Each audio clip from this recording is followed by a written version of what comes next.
In December, Bangladesh went to the polls, with Prime Minister Sheikh Hasina securing a landslide victory. She said she won on the back of Bangladesh's impressive economic record and a decade of growth. Her opponents say she stole the election. We are rejecting the results. While international monitors accuse her of silencing her critics and muzzling the press. The gagging of the media, the extrajudicial killings, the disappearances. So, is Bangladesh becoming a one-party state?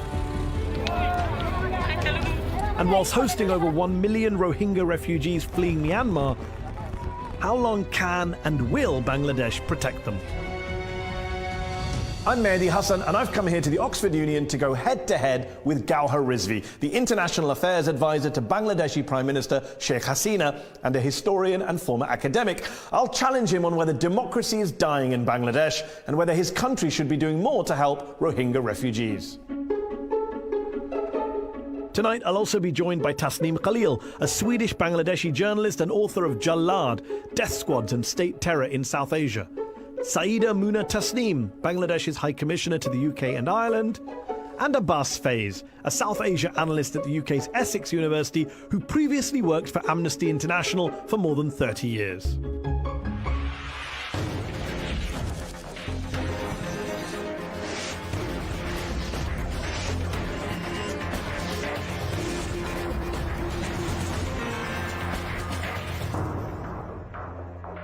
Ladies and gentlemen, please welcome Gauhar Rizvi. Gauhar Rizvi has held senior positions in universities around the world, including Oxford, Harvard, and the University of Virginia. He's worked for the Prime Minister for a decade, and his role is the equivalent to that of a cabinet minister. Gauhar Rizvi, following your party, the Awami League's recent landslide election victory in December, it does look more and more like Bangladesh is becoming a one-party state, does it not? I'm surprised that you would say that. This has been said earlier by a number of people. So it's not that surprising? No, but I'm surprised that you said it. Okay. Because as one who has studied politics, you will understand that just because a party has been elected 3 times, it is not a one-party state. The reason you're being called a one-party state is not just because you win lots of elections, as you say, many parties do that. It's the margin by which you win. Just to be clear, of the 300 seats contested in the December election, how many seats did your ruling coalition win in Parliament? 288. 288 out of 300? Yes. How many did the opposition win? Well, let me put this question to you. 288 to 7? Let me put this question to you differently. Give me one good reason why the opposition should have been voted into power. They did not have a manifesto. They were ambivalent whether they will go into an election or not. So you're comfortable with a 96% of the seats? That's what you want? Yes. Sheikh Hasina is now winning the kind of percentage victories that Bashar al-Assad and Kim Jong-un win. 96%. Right. You're comfortable with that in a democracy? No, you're fine with that? No. I think the comparison is totally irrelevant. Here, there was 39 political parties contested in the election. Free and fair elections took place. Large number of international observers were there who saw it for themselves. Who would not vote for a government which has performed so brilliantly by any count? And if you want me, there are many brilliant governments and they win 50, 60, 70%. Okay, you say it's a free and fair election. Let's deal with that point. As you know, the European Union has said there were, quote, significant obstacles which have tainted the electoral campaign and the vote. Transparency International studied 50 constituencies in Bangladesh and found serious irregularities in 47 of them, including fake votes, ballot stuffing, voters barred from entering polling stations. The BBC have footage of a stuffed ballot box in the port city of Chittagong. Are the BBC and Transparency International just making this all up? One of my closest friends is the head of Bangladesh Transparency International. Okay. So I'm not going to impute any... So then deal with the report, 47 out of 50. I would like... the Election Commission found irregularities in 15 or 19, I forget the exact number of polling stations. And when you remember, there were 40,000 plus polling stations. So if But here's what I don't get. 15 or 19... It's not that it's 15 or 19, it's that irregularities. your friend's organisation looked at 50 seats and 47 of them turned out to have irregularities. I am yet to That's see something, the- I can't do the maths off the top of my head, but that's I'm like yet to see the 95%. evidence. It's like your margin of victory. No, it Isn't the happened. problem that Human Rights Watch describes how opposition members have been arrested, killed and even disappeared in the months running up to the election? There was a, quote, atmosphere of fear. 150 opposition members were arrested just 2 weeks before the election. Surely that cripples your election campaign if the government keeps arresting your members. These were people who committed arson and killing in the months of January to March 2015. After that, they went underground. They hid. At the time of the election, they resurfaced. There were allegations, criminal charges against them. And so when they resurfaced, they were arrested. Well, I just want to deal with some of the people you put criminal charges against in the opposition. You said that a man called Mintu Kumar Das, a Dhaka BNP leader, was charged with blocking a road in September 2018. The problem is he died in 2007. Isn't this embarrassing for your government? Of course it is embarrassing. You're throwing criminal charges at opposition members who are dead. You know, when such charges are made, it is embarrassing. But one knows that in police investigation, in many societies, especially in developing countries, often have these shortcomings. It's not just the opposition that have been on the brunt of your government. The media have had some issues, I think it's fair to say. Let me quote you. You said civilization cannot flourish without freedom of expression. Indeed. Censorship never works, which is a good line, but in practice, there have been numerous examples of media crackdowns. Perhaps the most famous case is that of the photojournalist Shahid al-Alam, who was dragged from his house by police after documenting a student protest in August and then criticizing your government on this channel, actually, on Al Jazeera English. Sheikh Hasina, your prime minister, described Mr. Alam as, quote, mentally sick. Do you think he's mentally sick, or is he just a journalist trying to do his job? Those who are familiar with the media in Bangladesh will know one thing. It is free, it is vigorous. Shahid al-Alam was not arrested for appearing on Al Jazeera and making a comment. He was arrested for spreading disinformation, which was inciting violence. Shahid is my very close friend. Shahid al-Alam told reporters outside court in August that he was beaten so badly by police that his tunic needed washing because of all the blood. He was jailed for 107 days and said he was tortured. Is that how you treat your friends? Listen, I have not said a word about his treatment. All I have said is, Shahid is a close friend of mine, and when he was arrested, I took it on myself to make sure that he was given proper medical treatment. His family was able to carry food for him. Okay. And why did he need medical treatment? Well, not because of the beating that you said. You're denying that he was beaten by the police? I did not deny that. Because I cannot deny it because I do not know what happened. Okay. All I am going to say... Is your friend mentally sick? No. Why did the Prime Minister say he's mentally sick? I have no idea about that. I don't know what she had in her mind. But if somebody spreads disinformation, which endangers life, which incites violence... What was that disinformation, just before we move on? That there were several people killed and whose dead bodies were hidden in Awami League office in Dhanmandi. Women were raped. And, no, just wait, don't say no. Hold on. But even if it was false, you think it's worth locking him up? I stand by my court, and I will go to my death saying the same thing, that without freedom of expression, our civilization will collapse. So, on the other hand, the government has responsibility to protect citizens. Agreed.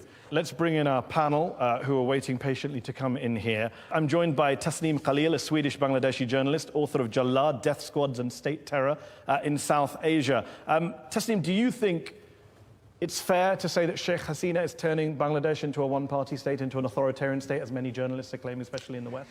Yes, Mehdi. Sheikh Hasina has not only turned the country into a one-party state, and she has very successfully done that. She has very capable advisors like Dr. Rizvi, who would come on international television and very eloquently, try to defend her. But the truth remains that Bangladesh is a country where people are picked up from their homes, they're abducted, they're kept in secret detention. There is a program of enforced disappearances. People are extrajudicially executed. People are imprisoned in thousands. We saw during the recent elections.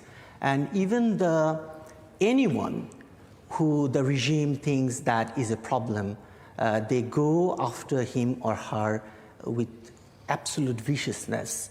And just on his point about free and fair media, everyone in this hall would agree it's a free, fair, vigorous media. You're a journalist, you no longer live in Bangladesh. What's your view? Well, Bangladesh is a country where journalists are beaten mercilessly by the goons of Bangladesh Chhatra League, the student wing of Bangladesh Awami League. We have video footage. Of course, Dr. Rizvi would say, well, 1 or 2 journalists getting beaten up, that's nothing to care about, maybe. But it's a very, very dark situation. Okay, before I bring back in Gauhar Rizvi, I'm going to go to Saeeda Muna Tasneem, who's Bangladesh's High Commissioner to the UK and Ireland. When you hear Tasneem speaking there, it's a litany. But thousands behind bars, extrajudicial killings, enforced disappearances. Must make your job quite hard defending the Bangladeshi government here in the West, here in the UK. But Tasneem doesn't even live in Bangladesh, so he's seeing Bangladesh from outside, just like you're doing. Why doesn't he live in Bangladesh? I have no idea. Okay, well, come so what I'm saying is that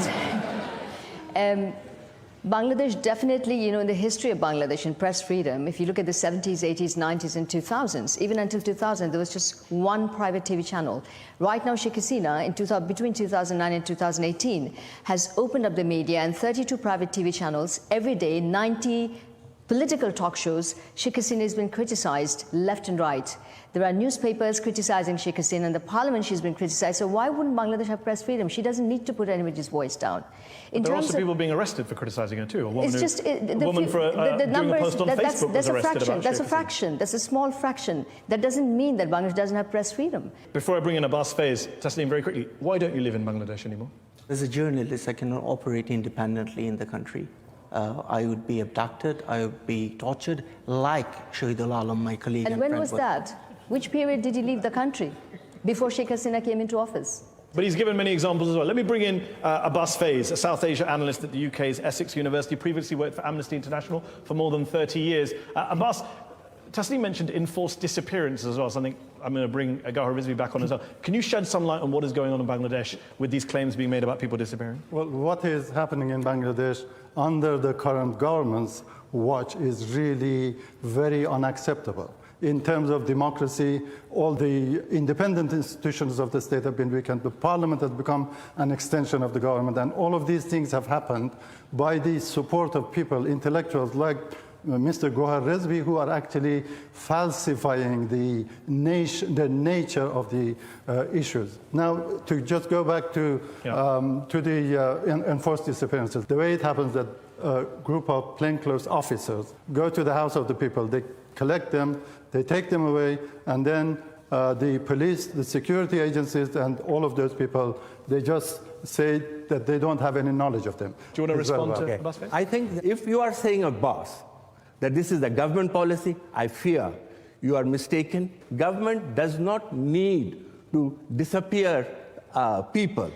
Government have authority to arrest people if they feel somebody has done things wrong. But you have the responsibility to protect them. And to remand them. Okay. Are you denying that people like Mir Ahmed bin Qasim, Hassan Ali, Shafiq al-Islam Modu, who were in front of their families in many cases, were taken by plainclothes police officers on CCTV in one case? Were they not taken? I am going to say again. Are you denying that? No, I'm you saying asked me for it evidence. is most deplorable if this is true or if this were to happen. But other names were also given. The same set of people have resurfaced and are openly moving around in the society. But not all of the names. If the British by. Government and the US government and Amnesty International and Human Rights Watch and Bangladeshi human rights groups are all saying that people are being disappeared, shouldn't you investigate that? Of course we will investigate. Independently. Okay. I want to ask you about the War Crimes Tribunal set up in 2010 by the Bangladeshi government to bring justice for the atrocities that were committed during the War of Independence in 1971. First, these tribunals were welcomed by the international community. However, in recent years, the UN, Amnesty International, Human Rights Watch, the International Center for Transitional Justice, they've all raised serious concerns about the fairness of these trials, in particular the use of the death penalty. You claim to be part of a progressive party, but you're overseeing tribunals that the International Commission of Jurists says do not adhere to international standards of a fair trial and due process. Let me first ask you, Why is it every time I ask you a question you want to ask? I want to ask you because that's not how this works. No, because you have raised the question of international practice, international standards. Do you not like international No, standards? no. I am going to ask you, is there an international gold standard? No, there isn't. What exists is in every country, the countries have set up their own courts. And where you compare the court is with the normal high court and the appellate division. Was the process followed in the tribunal in any way inferior to our high court and our Supreme Court? No. Bangladesh was the only country which tried war criminals and gave them full right of representation. Full evidence was placed into the hands of their defense lawyers. They were allowed to bring in as many defense lawyers as necessary as witnesses. What about witnesses who were abducted from outside the court prior to testifying? I don't know about that particular thing. The International Commission of Jurists says defense witnesses have been abducted and intimidated, and there are credible allegations of collusion between the government, prosecutors, and judges. Isn't it the case that Sheikh Hasina just wants to get guilty verdicts and therefore cut corners? First you tell me it is not of international standards. When I tell you that the standards followed in Bangladesh courts were higher than what that happened in Nuremberg trial, is as good as I don't remember anyone accusing the Nuremberg trials of abducting witnesses outside the court. No other international tribunal gave an opportunity for appeal. Not only appeal, it also gave Bangladesh rules gave an opportunity for judicial review. If after all these things you say, I'm not saying that these I'm saying were international not fair. jurists are saying it, who know their stuff. Okay, let's move on. There was a lot of opposition between quote-unquote secularists and Islamists in Bangladesh. In just 3 years, between 2013 and 2016, as you know, there were 10 brutal murders of atheist bloggers, as well as other activists. Is there zero tolerance for extremists who kill bloggers from your government? Indeed, yes. Then why did after the death of one blogger, Avijit Roy, in February 2015, why did Sheikh Hasina's son, an advisor to the government, he said your government, quote, can't come out strongly for him as they don't want to be seen as atheists. Another minister, Sharia Alam, said that while these attacks are not acceptable, at the same time we expect people to stop criticizing the Prophet. From a supposedly secular government, that's a pretty intolerant, some would say cowardly approach to the murder of your own citizens. I'm not going to defend the statements made by others. You can ask them. But they're your colleagues. But what I am going You're not here to be solo Gohar Rizvi. You're here representing the government of Bangladesh. What I am going to say to you is government does take very strong action against all crimes, including crimes against bloggers. But what is often not recognized is that there is also another law in the country which says that you can be punished for insulting religious beliefs or hurting religious sentiment. Is that your version of a blasphemy law? That is what a blasphemy law is. So how can you say you're a secular government, secular country? Of course we are secular. You're locking up bloggers for offending religious sentiments. How is that secular? I don't know as yet of which blogger has been arrested for... Russell Pervez, blogger who fled to Japan after being arrested. Was he arrested for... for insulting religious sentiments, yes. No. If you are going to incite violence by insulting... No. Come on. There's no incite. No, I'm asking you, are you a secular country if you lock up bloggers for offending Islam? Yes or no? I do have to, as a member of the government, say that if public safety is endangered, governments have a responsibility. That's an excuse that many governments use. You say that you're a secular party and secular government. You say your opponents, the BNP, the Bangladesh National Party, are theocratic. You say they're in bed with Jamaat-e-Islami, quote-unquote, Islamists. But some would say that you've gotten into bed with some pretty extreme groups too, the Hifazat-e-Islam movement. You've given in to some of their pretty extreme demands. You even refused your party to condemn them when they recently attacked the education of teenage girls in Bangladesh. Why? Now, maybe compare like with like. Jamaat is a political party. Hifazat-e-Islam is not a political party. Irrelevant to my question. No, it is relevant. No, I was asking about secularism. It is. How are you a secular party if you ally? I am coming to that. Okay. It is a students' movement. So was the Taliban. It's a students' movement. There are 1.4 million students studying in in madrasas controlled by the Hifazat group. The government is trying to bring them out, to modernize their curriculum, to make them employable, to train them in modern sciences and education so that they become employable and keep away from radicalism. No one's saying you shouldn't talk to them. And that's it's what we've about done. giving in to their demands. You say that you're modernizing their curriculum. They seem to be having more impact on your curriculum. They asked for 17 stories and poems to be removed from school textbooks. You agreed. They asked to move a female statue representing justice from the Supreme Court. You agreed. They condemned the education of teenage girls. Your minister said that's fine. It's free speech. You're just appeasing them while telling the world you're secular. Does it not bear to reflect on the fact that there are more women today in secondary and primary schools than there are men? Is that a restriction? So do you condemn this group for saying that? You condemn them for saying that teenage girls shouldn't... Our policy is condemning them. No, that's not true. Your Deputy Minister for Education refused to condemn them. He said whoever's made the comment is his personal opinion. I am condemning you. I am condemning. Good to hear. And I am saying that it is exactly against the government policy. Okay, let's go back to our panel. Tasneem Khalil, do you accept that this is about bringing the madrasas and bringing these groups forward, modernizing, getting jobs?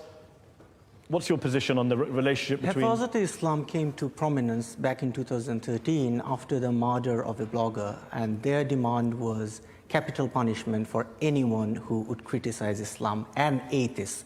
They would carry placards saying that, kill atheists like you would kill dogs and cats. That is Hifazat-e-Islam.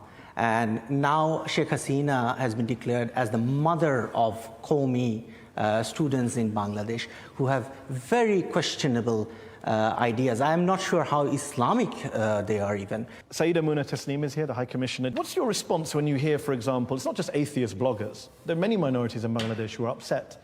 The secretary of the Bangladesh Buddhist Federation said that when Hindus, Buddhists and Christians face abuse in Bangladesh, there is no one to turn to for justice. That's quite damning, isn't it, from minorities in your country? It's actually quite baseless. I think Sheikh Hasina's party has been the most secular party that Bangladesh has ever witnessed. It's very clear that her policies, in her previous government, she had 5 cabinet ministers who are Hindus and Christian and Buddhist. And in this cabinet, she has at least 3 cabinet ministers, full cabinet ministers, who are Hindus and Buddhist. After the Ramu incident, if you recall, Sheikh Hasina has rebuilt 19 Buddhist temples. Has Myanmar built 1 temple, 1 masjid for Muslims? If Myanmar is your benchmark for minority treatment, of course not. We're in serious trouble. But it's not just Buddhists, though, is it? It's Buddhist leaders, Hindu leaders, Christian leaders. They're all saying, we feel under fire. I wouldn't agree with that. I wouldn't agree with that. Why does she empower women? She empowers women to marginalize extremist forces. And that is how Bangladesh is doing so well economically. Abbas Faiz is here. What do you make of Gauhar Rizvi's argument that the government has tried its best, and the High Commissioner's argument that has improved things in terms of protections for minorities, protections for atheist bloggers? Is that fair? Have there been massive improvements, do you think, in recent years? Protection from the minorities, no, the government hasn't done enough at all. Let Dr. Rizvi tell me how many people have been tried and convicted for setting fire on the homes of the Christians, for attacking Hindu minorities. Good question. Yes, none have been brought to justice. You have raised a very important issue. Minorities have often been victims of persecutions. But to say that under this government there has been persecution of minorities, please, I urge you to go back to your sources. I urge you to go back to... The most authoritative voice on this is Hindu, Buddhist, Christian Association. They have told me that, exactly. I don't know what they have told you. Okay. They have come to the Prime Minister and they have thanked her. Never in the history of Bangladesh, minorities have enjoyed as much freedom.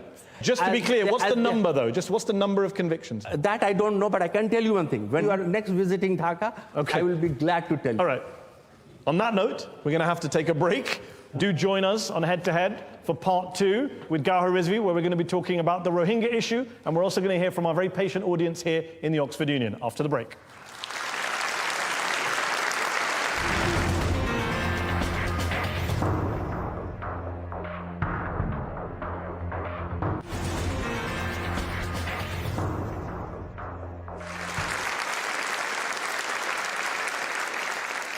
Welcome back to Head on Al Jazeera English. My guest tonight is Gauhar Rizvi, International Affairs Advisor to the Bangladeshi Prime Minister Sheikh Hasina.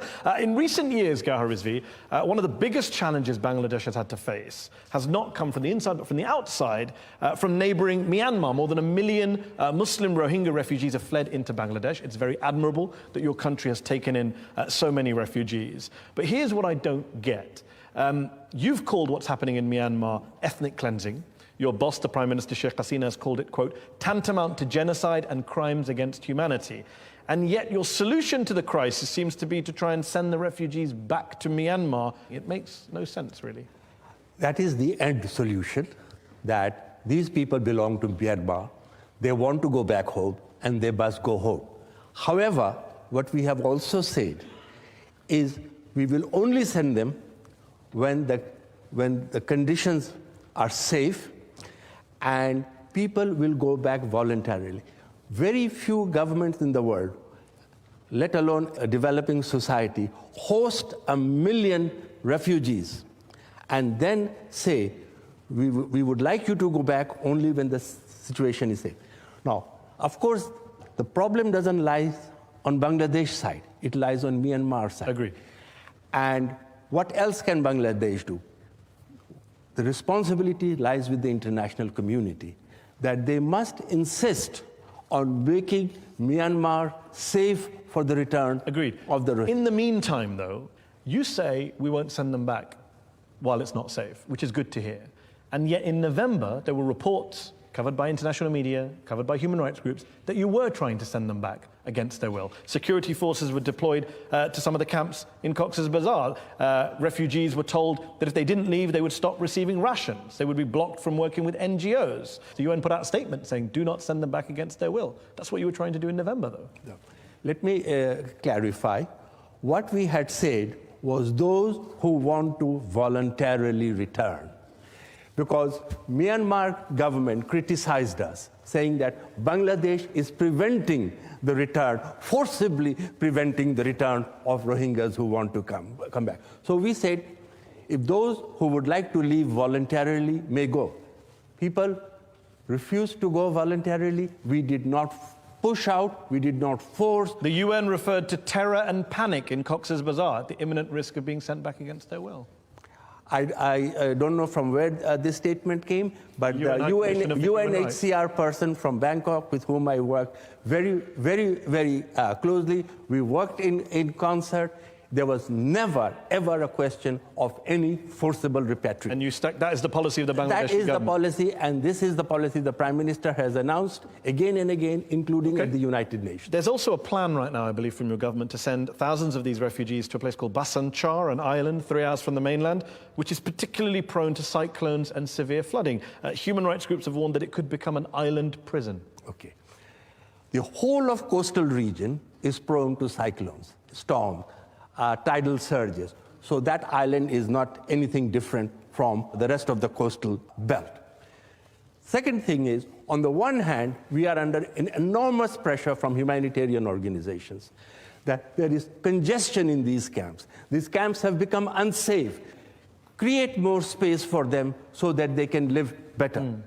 We have developed an island, put protections against surges. We have built cyclone shelters there. But most important of all, we have said to these international organizations, go and see it for yourself, and then these people, if they voluntarily, some of them want to be relocated there, they are welcome to be relocated. So The Guardian got footage of the island and what's being built there in November 2018. They found that families will be housed in rooms which measure 2 meters by 2.5 meters, which have small barred windows. It does kind of sound prison-esque. Well, have you been to the Cox's Bazar camp? No. If you had been to that camp, I can assure you, you wouldn't have quoted that. Because that accommodation created in Bashanchar is far, far superior to the current existence of the temporary shelters in which they are living. Okay, you could allow some other countries to take some of these refugees off your hands, but you don't seem to be letting them. The Bangladeshi government refused exit visas to Rohingya refugee women who had been offered asylum in Canada under a specific program designed to take care of victims of sexual violence. Why would you do that? When did this happen? In 2018. I don't know why this happened, but let me give you a larger explanation. The larger explanation is that there is a fear that if third country settlement begins to happen, and we don't know how many people Canada was willing to take. Yeah. There are 1 million people. If you want to take 50 or 60 people, all it does is it creates hope, those who are left behind in Myanmar, that if you can reach the camps of Bangladesh, you may be resettled in the third. That is the argument. You may refuse it. It's not a good argument. You though, may is it? reject You it. say that people in Myanmar are facing genocide. If you're facing genocide, you want to get out. It doesn't matter whether you go to Canada or not. Okay, I did not. I'm saying so. I said this is another argument that has been. And what about the argument that you could have let more in earlier? It was admirable to let in 1 million people in the last couple of years, but Rohingya refugees have been fleeing the violence there for years now, as you well know, and yet you were turning them back. Between 2012 and 2016, Bangladeshi border guards were turning away refugees in the hundreds. Many of those people who were turned away probably died. Go one step back. We already had 750,000 Rohingya refugees in Bangladesh. They have been there since the mid-1990s.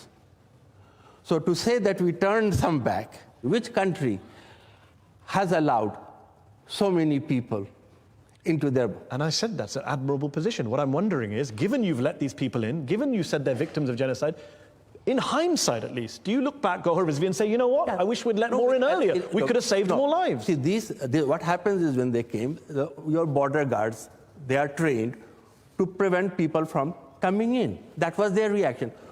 When this came to the high-level decision, I was present in the meeting that day. All the security forces argued that we should hold them back. Our Prime Minister said, no, this is a humanitarian crisis. Open the frontiers, let them in. And I think this is the only unique example, possibly Angela Merkel was another, where 1 million people nearly were allowed in to the country. Fair enough. Let me ask you this, last question before we go to our panel and then the audience. You've said Myanmar should be referred to the International Criminal Court at a future stage.